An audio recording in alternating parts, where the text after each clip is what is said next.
सुप्रभात बच्चों, आज हम रीतिकाल की परिस्थितियों के बारे में चर्चा करेंगे।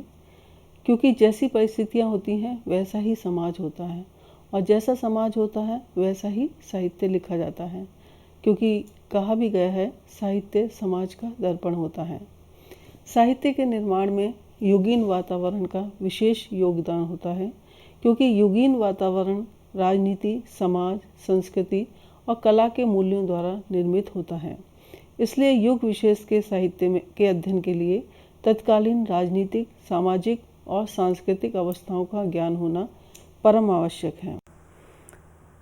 राजनीतिक परिस्थितियों के बारे में चर्चा करते हुए कहना चाहूँगी कि रीतिकाल मुगलों की सत्ता के चरम वैभव का काल है।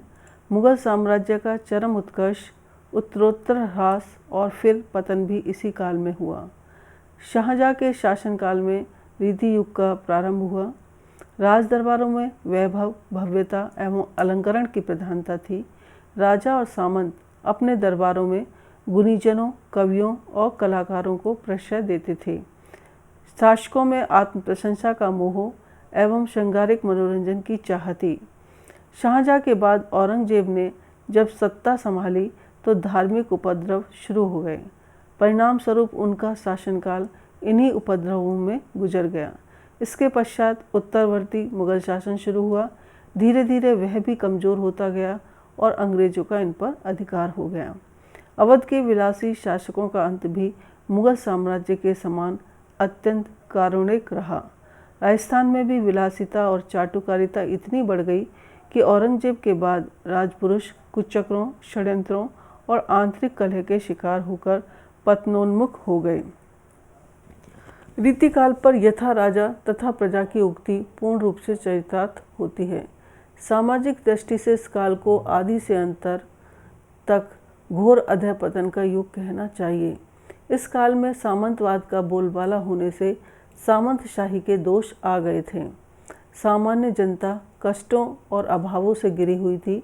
सुरा और सुंदरी में डूबे हुए विलासी जन कामकला की शिक्षा को ही सबसे बड़ी उपलब्धि मानते थे। कार्य सिद्धि के लिए उत्कोच लेना और देना साधारण बात थी। इसी कारण समाज में विलासिता बहुत अधिक बढ़ गई थी। नारी मात्र भोग्या बनकर रह गई थी। कन्याओं का अपहरण अभिजात्य वर्ग के लोगों के लिए आम बात थी। इसलिए अल्पायु में लड़कियों का विवाह कर दिया जाता था। बहुविवाह की प्रथा प्रचलित हो गई थी। अभिजात्य संस्कृति और नैतिक मूल्यों का ह्रास हो गया था। अकबर और जहांगीर की उदार धार्मिक नीतियों के कारण हिंदुओं और मुसलमानों में जो निकटता आई थी वह औरंगजेब जैसे धर्मांध एवं कट्टर शासक के राज्य में समाप्त हो गई थी। राधा कृष्ण की श्रृंगार लीलाओं को भक्ति समझा जाने लगा था तथा मंदिरों में भी नाच गाने के आयोजन भक्ति के नाम पर होने लगे थे। इस्लाम धर्म में भी रूढ़िवादिता बढ़ गई थी। कुरान को याद कर लेने एवं नमाज को पढ़ लेने को ही धर्म समझा जाने लगा था। लोग अपनी मनोकामना की पूर्ति के लिए मंदिरों, मजारों पर जाने लगे थे। जनता के अंधविश्वास का लाभ पुजारी और मुल्ला दोनों उठाते थे। रामलीलाओं और रामचरितमानस के पाठ का प्रभाव मनोविनोद तक ही सीमित था। साहित्य और कला की दृष्टि से रीतिकाल में पर्याप्त प्रगति हुई। इस काल में अलंकरण, कलात्मकता की प्रधानता प्रत्येक क्षेत्र में थी। कवियों और कलाकारों को राजदरबारों में आश्रय देकर अच्छी वृत्ति दी जाती थी तथा उनकी गणना समाज के प्रतिष्ठित लोगों में होती थी। कवियों का उचित सम्मान एवं प्रतिष्ठा कला को प्रोत्साहित करने के लिए होता था।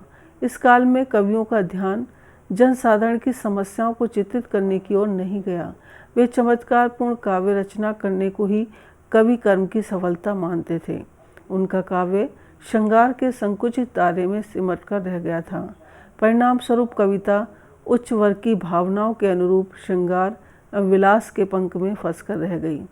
इस काल में काव्य भाषा के रूप में ब्रज भाषा प्रतिष्ठित की गई। सभी कवि इसी भाषा में काव्य रचना करते थे। राजकाज की भाषा फारसी थी। इसमें अलंकरण की वृत्ति प्रधान थी। शाहजहाँ को कसीदे सुनने का बहुत शौक था, अतः उसके दरबार में ऐसे अनेक कवि थे जो कसीदे सुनाया करते थे।